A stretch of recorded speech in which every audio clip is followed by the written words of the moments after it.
Hello, my name is Mordred and I'd like to welcome you to my very first Let's Play. For this I've chosen to play European Universalis 4, for which a new expansion, Cossacks, was just released. This update enhanced the random new world option brought in with Conquest of Paradise, and I'm really excited to give that a try. For this game we're going to go with a random new world, so we get the Americas completely randomized, we won't know what's over there. We're also going to randomise which countries are generated, so we're not going to be playing with the usual France, England, Lithuania, Poland, etc. These provinces will all be named dynamically as the game is going on, and so this should be really quite unique. We're also going to randomise the province values, so Paris won't be really powerful and profitable, it will be completely random. So we will be choosing where to start depending on that.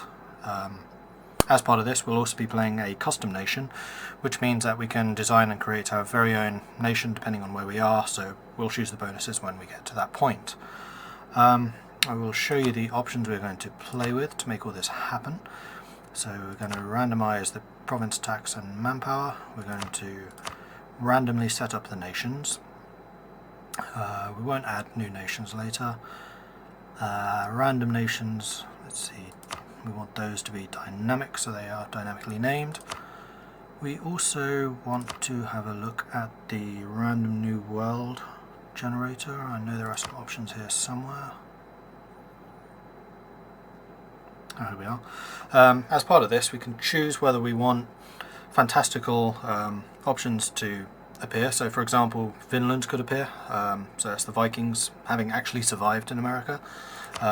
Very powerful and advanced native races, as if they had advanced their own technologies.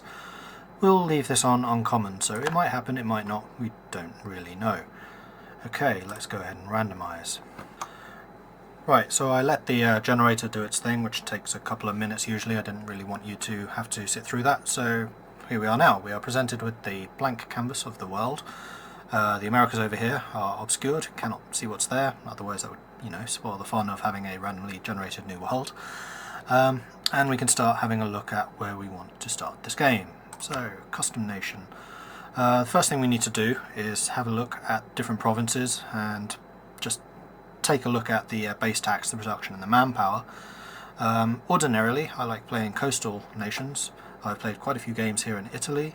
I really enjoy the Baltic games, so in Denmark, Norway and Sweden, and of course the UK is very powerful for a coastal and naval game. We want to play colonial, so we should definitely be on the western seaboard somewhere. Let's just have a... oh wow, Sevilla is very powerful. You can see there with the 10 base tax, 10 production, 8 manpower, that'll be a 28 development province. That's very good. We basically want to find a region with a couple of them. Wow, Zeeland, 11-11-8, that's very good too. I did try a very brief test game here in Scotland, which came out surprisingly powerful. I only played for about half an hour or so, just to make sure all the settings worked. Wow, Munster. Let's see, starting in Ireland could actually be interesting. Let's do it. We'll start in Ireland. So, nation name. Ordinarily, I would use the name Stormwind, not because of Warcraft, it's actually my guild, which I have played with for many years, and actually preceded any of the Stormwind games, Warcraft games. Map colour, I particularly want to be pink, I usually like a blue, similar to Venice ordinarily. It sticks out, you can see exactly who's there, where you are, where your enemies are. That'll do. And then we'll probably want some of the neighbouring, let's see, we definitely want Meath. We'll take that for the moment and then we can go from there. The random generation for the heraldry is usually pretty quick, pretty easy. I really wish there were a couple more options here. The heraldry generator on Crusader Kings, for example, is excellent. It has loads of options, loads of customization abilities. And this just seems a little more limited, a little more, I don't know, basic. We want the Red Rose of Lancaster. For those of you who know my background, I did actually go to Lancaster University, so I might be a little bit biased when it comes to that, and generally will demolish everything I can possibly find over here in Yorkshire. because, you know, they're evil.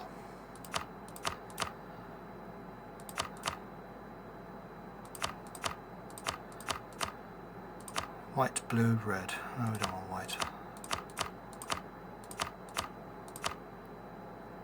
There we go. Swedish flag with the red rose of Lancaster. I quite like that, actually. Okay, government. Now, this is one of the big decisions we need to make, whether we want to be a republic or a monarchy.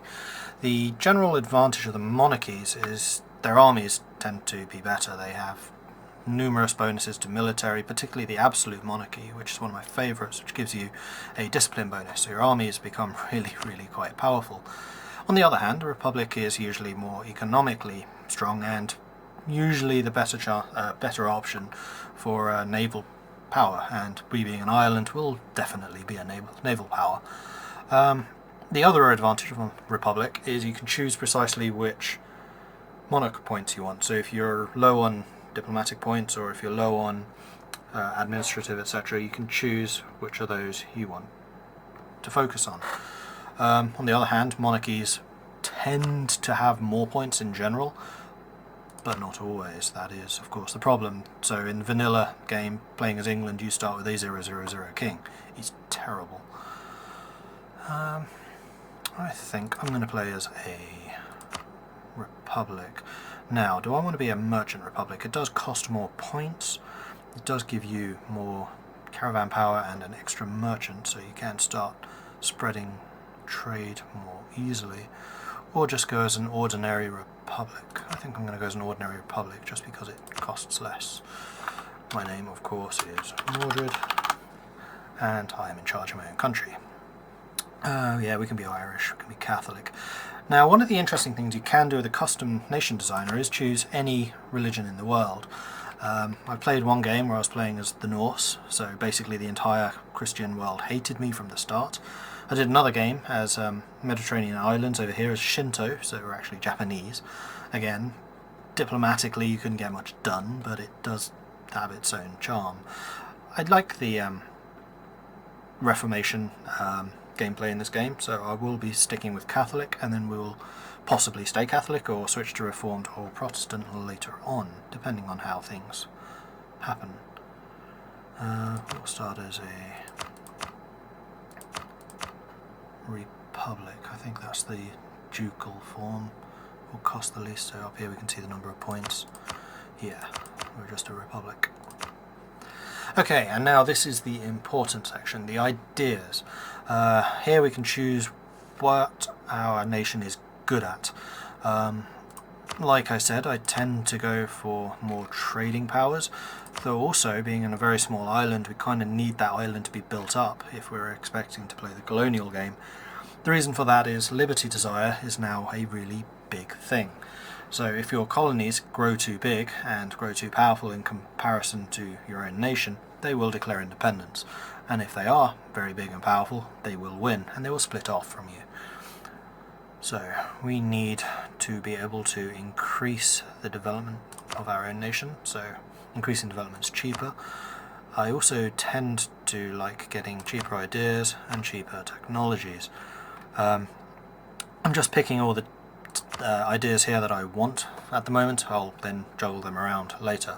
I'll explain why when I get to that. We also want discipline, because having hardcore armies is just awesome. I also find having very cheap trade ships or light ships is really quite useful. It allows you to build big fleets fast and, well, more cheaply obviously, so the return on investment is better. Morale of navies, yes, we want our fleets to be better.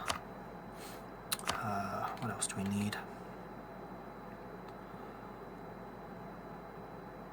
Sometimes there is a question as to whether land force limit modifier or manpower recovery speed is more powerful. I actually like the latter of these. It allows your manpower to recover more quickly every month, which basically allows you to reinforce your armies more quickly. However, land force is also good. We're a trading power. Land force limit means we can have more mercenaries in the field at any time without costing exorbitant amounts of money. I'm actually going to go for the land force limit here. Could also get cheaper mercenaries themselves, but looking down here I need to get a bit more of a balance. Still a military, so that's fine. Where are they? Available mercenaries. Could do that one. Make them cheaper, but money's not really going to be an issue, I don't think. Yeah, let's just have more available mercenaries. And then finally, yeah, trade efficiency, we definitely want that one. I think we need another diplomatic. Let's see here. We could get an extra colonist. However, I usually find that just the colonists that you get ordinarily are enough. Colonies are expensive to build and maintain, so we kind of want to take it slow. We are playing the colonial game, we are already quite far off the coast, so getting to the New World, we should be quicker than some of our other neighbours. Another thing which I'm really hoping is, ordinarily in the vanilla game, you get France, you get Spain, you get England, and that's about it that really, on the Netherlands sometimes, and sometimes Norway, but that's about it that reaches the Americas. I want a game where more European powers get involved in the colonial game, so I'm really hoping that playing on this random setting will encourage that. So we might have some random people, say from Morocco or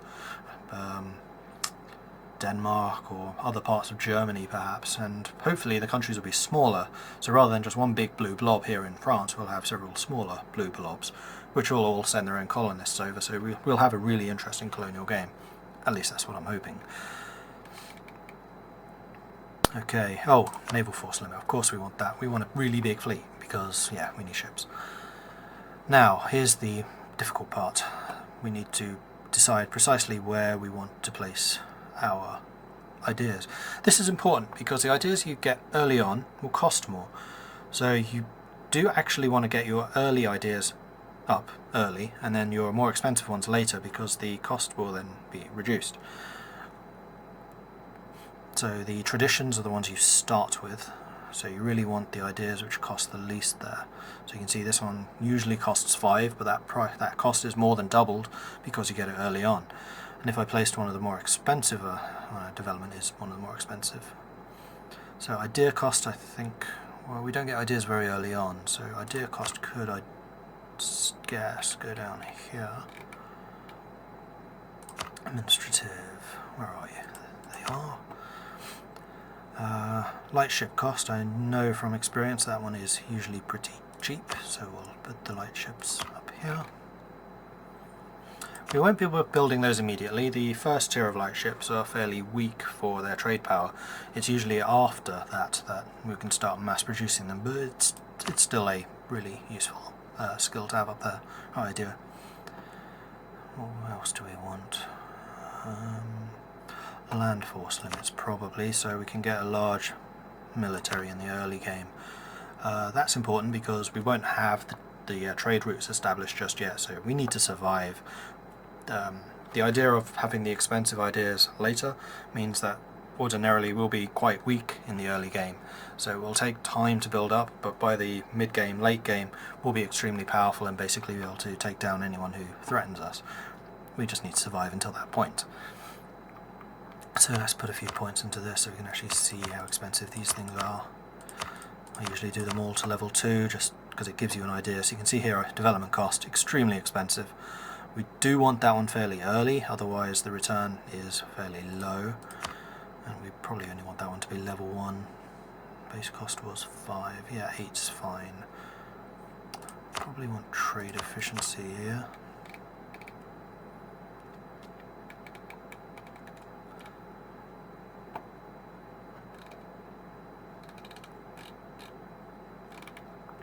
Yeah, this is going to take a while, so I'll skip forwards for a little bit, and then I'll come back once I've made all these changes and explain why I've done it. Right then, so I've made my choices. As you can see, Stormwind has expanded very slightly. I'll explain why in a moment. The ideas which I chose were yearly inflation reduction. So in these economic games, cheap money is very important. I will very likely be taking loans. Bit of a decision whether I wanted the inflation reduction or less interest. Either is very powerful. Less interest means you're paying back less. Inflation reduction means you can take out more loans and then have less of an inflation problem in the future. It's a balance. You can really go either way, but I chose the inflation reduction. Land force limits. I will need a sizable military in the early game to survive, although I am on an island, so it's less of an issue, but I wouldn't mind being able to expand over here more into the UK, especially as I notice Northumberland is looking rather juicy. 12, 12, 7. I have then chosen development cost. It's quite an expensive idea, but I'm going to need it early for it to really be valuable. Idea cost, I got rid of the technology cost. Over the game you get a lot of ideas. I like having a lot of ideas because it allows me to really shape the country in the way I want it to go. In the late game it's a bit redundant because you will have got all of the ideas, but hey, I think it's worthwhile. Available mercenaries, again, I'm an economic powerhouse, so I'm going to need troops. I probably won't have much manpower because I've not taken the ideas, and I'm not sure I'm going to be taking many land ideas. We'll see. Trade efficiency, obviously, I need money. Trade's going to be my main focus here, so I get money through trade. Light ship cost comes after the trade efficiency, but before the naval force limits, so I can get cheap ships, and then later on I'll be able to get more of those cheap ships. Build cost, this is again more of an efficiency thing, plus I needed to spend more points in admin. This means I'll be spending less because of my high development countries. Sorry, because of my high development provinces. I'll be able to get a lot of buildings. I'll have a lot of building slots, so making those buildings cheaper is a good thing, I think. And then finally, my ambition, discipline. So in the late game my armies are going to be really strong. That's hopefully when I'll start attacking places like India or Indonesia, possibly fighting in the colonies depending on how strong my homelands are. We'll see. And the other thing I changed the adjective to Stormwinder, because looking over here, Stormwinder ideas sounded better than Stormwinder's ideas. It's just phonetics. And I also made myself a male. Mordred is a bloke. Over here, I don't really like playing gamey tricks in games. I usually prefer playing them like more normally. The one exception I make here is I'm a republic. I will be re-electing a new leader in 4 years, so there is no real reason to start with a very powerful leader, so Mordred is kind of a dunce compared to his successors. The main reason of this, it gives you a couple of points back and it rounds me out nicely to 200 out of 200. The 2 points which I get, also I took Ayrshire. There is a land connection between the two, so if I go to war with Scotland or England there is a chance I'll lose it, but I'll be able to cut them off, and it gives me a nice little beachhead for further expansion over here into the UK.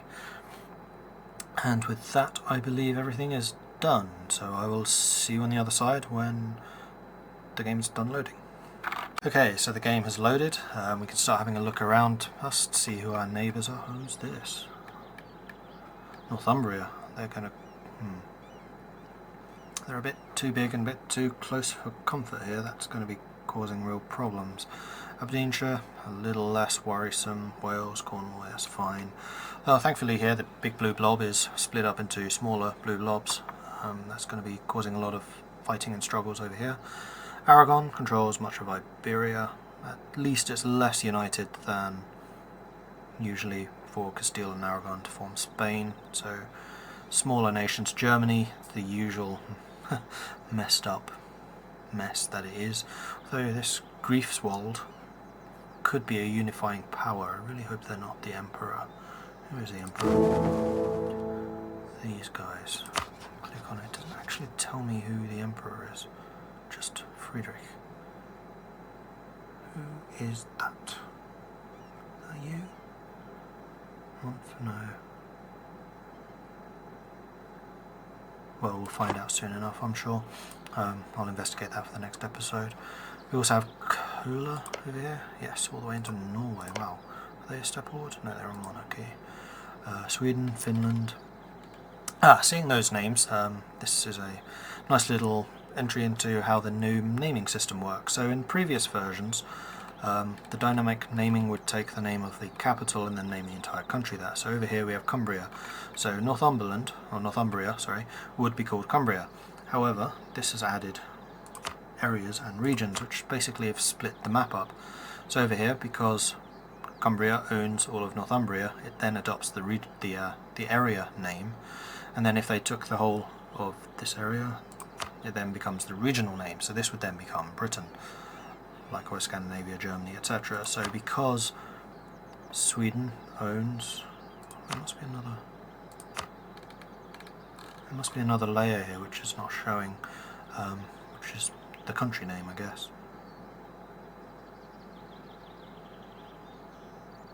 Not sure how it got the name Sweden, but it's still how this area and regional naming convention works.